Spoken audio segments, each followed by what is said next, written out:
off your microphone because we're getting feedback and it's probably disturbing. Thank you. Okay. I did it on purpose. Mr. Perlmutter, the same question being posed for you. Do you wish that I repeat the entire meeting and all the exercise? There's the question. Thank you. What is your proposed solution to reduce debt? How does your solution impact the ordinary citizen of Jefferson County? Well, thank you for the question. I've already voted on a budget proposal that reduces the deficit by $4 trillion over the next 10 years. It is similar to the Simpson-Bowles proposal that looks at both revenue and expense. There's two sides to a ledger. There's the revenue side and there's the expense side. And the proposal that the Republicans have come up with looks only at the expense side and does not recognize the revenue side. Under the Ryan budget, which my opponent has embraced, we will add $5 trillion to the deficit. What we need is a balanced approach, and so I was one of 38, and the USA Today called us the Brave 38, because we didn't go with partisanship. We recognized that it takes both revenue and expense to reduce the deficit, and you can recall that at the end of the Clinton administration, we had a surplus. Revenues exceeded expenses. But then we had 2 tax cuts, which cost the country about $2 trillion, 2 wars on a credit card, that's another couple $2 trillion, and a crash on Wall Street. So all told, those add up to about half our debt. We are where we are. We've got to manage these things in a business-like fashion going forward. So I would do something like eliminate the loophole for outsourcing of jobs overseas or to other countries. I think that would be something that would be great. Instead, we want to incentivize jobs here. So I would support something like the wind energy production tax credit, because that builds a manufacturing base so we can make things here in America and not send them overseas. And that's really good for Colorado, because we are building a great wind energy industry, and that's lots of jobs for us. So I don't want to see us outsourcing, and I know my opponent and his business have outsourced jobs to South Korea and to Mexico, and I want to see us make things here in America.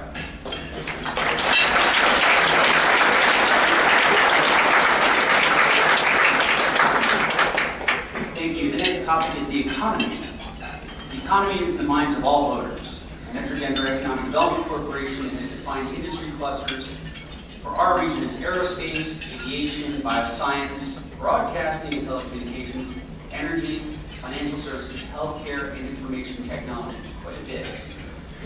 Our regional education systems are focusing on enabling students to compete in these sectors, while our state and local governments have adopted policies to help these industries grow.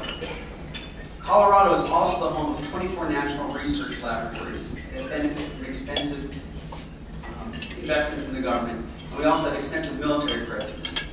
Knowing that these business clusters are the lifeblood of Colorado's economy, employing middle-class workers and professionals, and inspiring our children with endless visions of opportunity, what will you do to support and stimulate economic activity in these areas for the benefit of Colorado?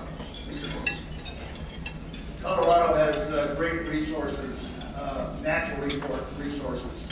And I'll start with saying that it really troubles me that we spend hundreds of billions of dollars annually for the privilege of importing oil from countries that don't like us.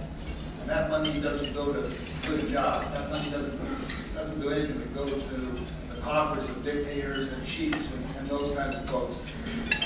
We know how to responsibly mine and take advantage of our environmentally sound, taking advantage of our resources here. The average job, oil and gas job in the state of Colorado is over $100,000. We really want to get something going in this state. We need to get somebody who will allow us to drill responsibly on federal properties, give us the grant for that. We could become a state like North Dakota. North Dakota is at 3.5% unemployment, and they're just going gangbusters. We have the same opportunity here in the state of Colorado to take advantage of our natural resources. We can do it responsibly. Just FYI, it takes 300 acres of property to build the same for wind turbines that produce the same amount of energy that a 5-acre gas well energy produces, and which would you rather have in the back of your yard? A field full of wind turbines making a lot of racket, or a stud sticking out with natural gas coming out of it. So those are the, that's how I would jumpstart the state of Colorado and get back on track.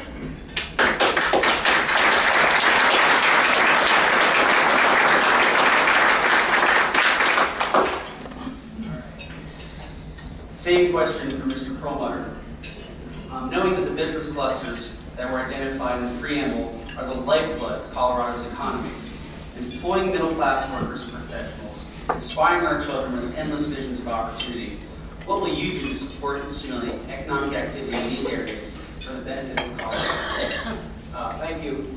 I think we can say Colorado is one of the best places in the country, if not the best place, to live and to work. And we enjoy, in our area, great aerospace industry. We have the laboratories that you mentioned in the preamble. We have a big military presence, and we have a major energy presence that is well known throughout the nation. So let's start with aerospace. And I can say that I've worked with Lockheed, Raytheon, Ball Aerospace right here in this area to assist them on a whole variety of things, from weather satellites to the Orion project, which is the space capsule that will take our astronauts to Mars and beyond. It's thousands of very high-paying technical jobs right here in our county and in our Denver metropolitan area.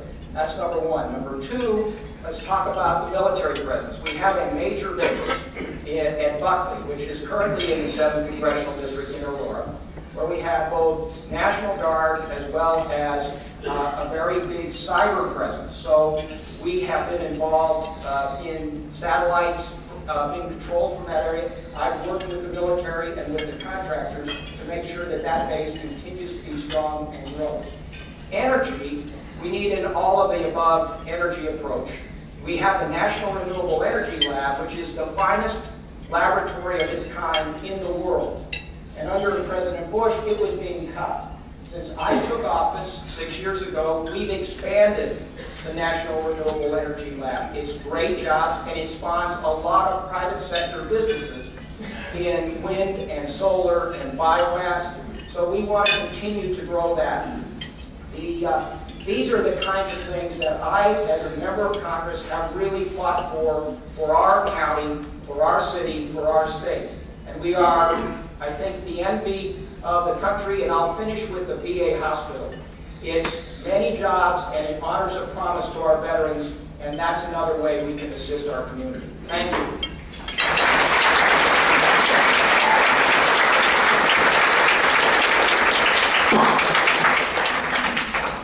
Thank you. The next topic is regulatory or regulations, regulatory defined regulations. Mr. Coors, according to the Metropolitan Denver Economic Development Corporation and Colorado Small Business Development Center, 90% of Colorado's businesses are small businesses, as defined somehow under the SBA. Regulatory compliance is constantly a changing game as administrative agencies create and institute regulations that businesses are required to adhere to. These regulations are based on the agency's interpretation of the legislature's adopted laws. The ever-changing regulations and administrative policies make it difficult for small businesses to keep up with the rules and stay competitive. How will you provide clarity in the laws that are passed by Congress to limit administrative agencies from advancing regulations beyond the scope and intent of the original law? Thank you. The National Federation of Independent Businesses has reported that we are at a 40-year low in new small business startups. So let me start with that. The backbone of this country, and the reason we're a solid economic power worldwide, is because of people sacrificing and making investments in this economy through their businesses. What's happened in the last 4 years specifically is that regulation upon regulation is mounting.